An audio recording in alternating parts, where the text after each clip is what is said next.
We started out the new year with a day full of adventure spent with some old friends and some new. The day didn't start off too well, as we found some loose lug nuts on our left rear tire. The stop of the day was Noccalula Falls in Gadsden, Alabama. After a couple of days of hard rain in Alabama, the falls were pretty amazing with all the water.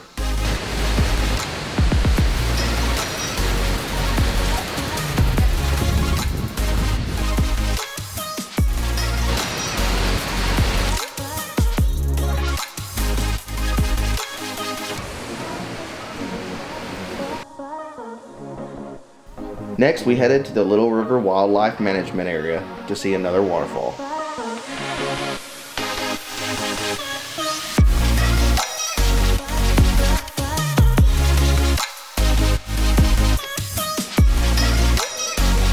As we made our next stop, our good buddy Chris said that our front left tire was crooked. After some investigation, we found out that our front hub assembly bearing had gone out. We knew we had to get the Jeep fixed before heading home. After a few phone calls, we found one in town at AutoZone.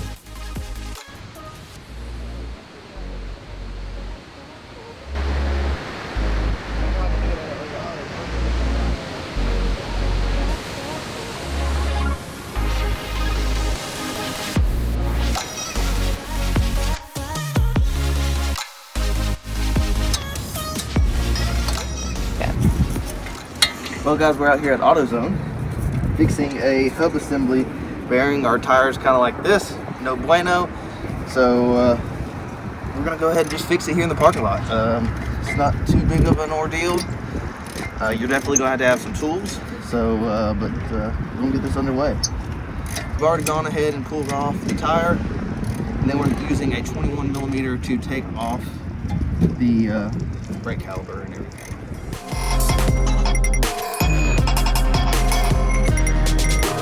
So to take the hub assembly off, there are 3 bolts, 1, 2, and 3, and it's going to take a 13mm to get those off.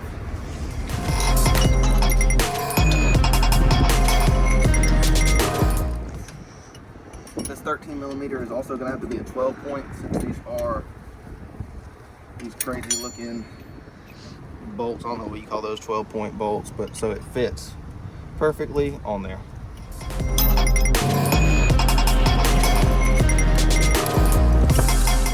Which the steering's been loose for a while now, right, Judd? Yeah, we just didn't know what it was, and then our good buddy Chris saw our wheel in the parking lot, and it was tilted sideways, and we knew that we just couldn't drive all the way home. Probably, what, an hour and a half, 2 hours from home? Yeah. So we just didn't want to risk it. So at this point, it's a long process. We don't have any power tools or anything to kind of work in our favor, so it's just a long process of getting these bolts out. Not the best way to use a hammer, but we're in a parking lot. We don't have every tool that we have at home at our hands. At our disposal. I would like to point out you can use a ratchet here, but we don't have a 12-point 13mm. We do at home, but gotta work with what you got. Another tidbit why you always stay prepared, because it's freezing outside. Because I usually don't wear gloves when I work on vehicles because I can't stand them, but today. So guys, your axle nut is a 35mm. We've already pulled it off. We want to make sure our impact would work. It did. Small little DeWalt impact worked great. Came off, and now we just got to get it to release off, and it should be good to go.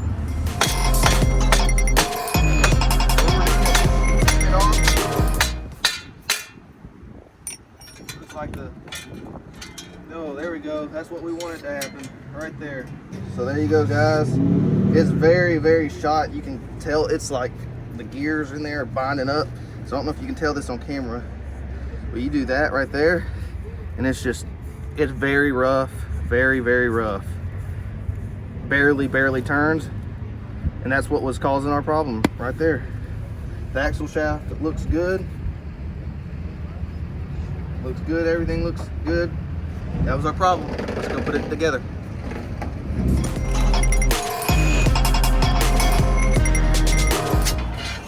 Luckily, we were able to find one AutoZone was the only place to have one, but it comes with your new sensor, so we'll go ahead and use that. We'll go ahead and wire this up and get it through there. This back through, you got to do this just right. So if Caitlin wants to move around here, you got to feed it through this little hole right here, and we'll feed it through as we pick it up. But that's how you want it to sit. So you'll put your brake back here, and so you want this opening just like this, and the indention's going that way. So let's go ahead and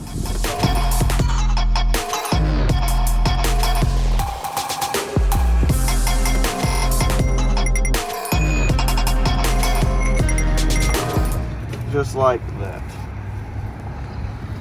Ta-da! Now we're going to start placing those 3 bolts back into the back of it, and then go ahead and tie it up our axle nut. Now, to be honest with you, I don't know which one you should technically do first, but we're going to go ahead. I believe we've done it before. It's just been a long time, but I think we're going to tighten these up, one in the back, put our nut down, and torque it to spec. And I'll let you know that in just a few seconds.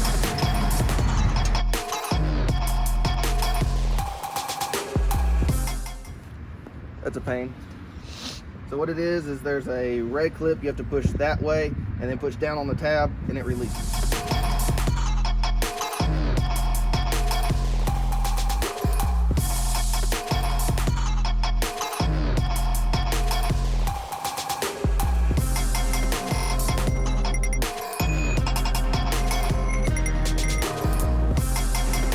Well guys, we're about to put the axle nut back on. We've put all these screws back on. We got them as tight as we could, so they're nice and tight. There probably is a torque spec, and I'll put that on the screen when I'm editing the video, and we'll go back and check those later.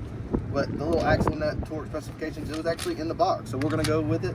It says this axle nut should be at 100 foot-pounds, so it wasn't too hard for the impact to take it off, and this is a small, where is it? Small impact, so we're going to put it at 100 and let it roll.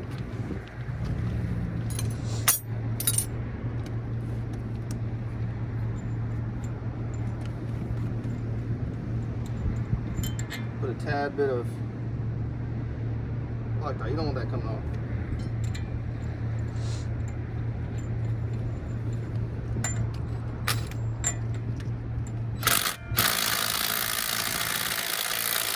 All right guys, so we put it in 4-wheel drive just to lock the system.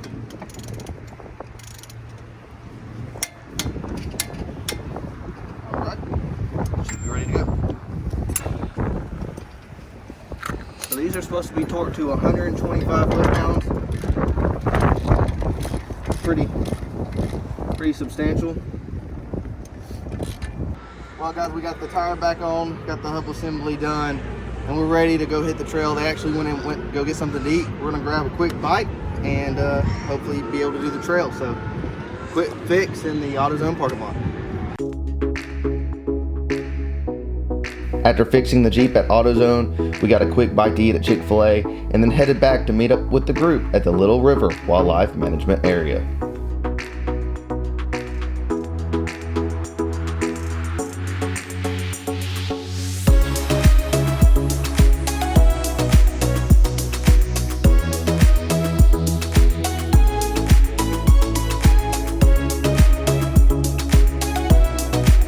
Appreciate that. That's it, easy. Pull your drain plugs. Huh?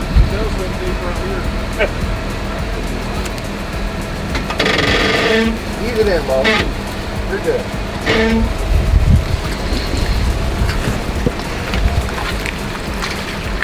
Oh, you're good. You're good.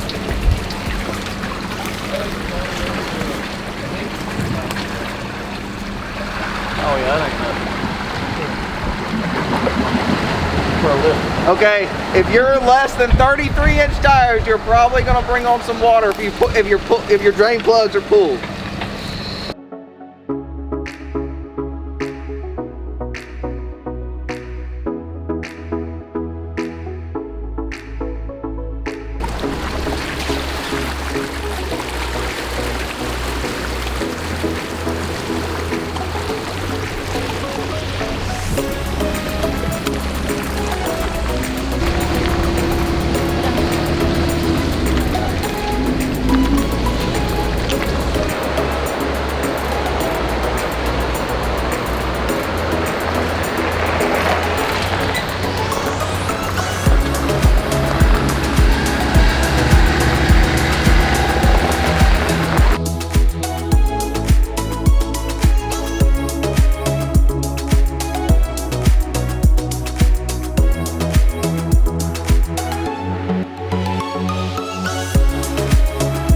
While heading back down the trail, we started to realize that there was something wrong. We quickly pulled over and figured out that we had left a flashlight in the engine compartment that came in contact with the exhaust. It was arcing pretty bad. The light was going in and out, and it was actually on fire a little bit, but we were able to remove it. A little plastic got burned onto the actual exhaust, but we were able to get it out of the engine compartment in the nick of time. As we stopped at a gas station right before heading home, Caitlin and I had gone inside to talk with some friends. Next thing we know, we hear, "Judd, your Jeep's smoking. Your Jeep's smoking." So Caitlin and I both run outside. Caitlin turns off the Jeep, I open the hood, and next thing we know, the radiator blows. Fluid is absolutely everywhere. So unfortunately, that ended our day. We did have AAA and were able to get a roll back. Thankful for all the new friends and old for helping us out along the way. And thank you for Scott and Stephanie for giving us a lift back home.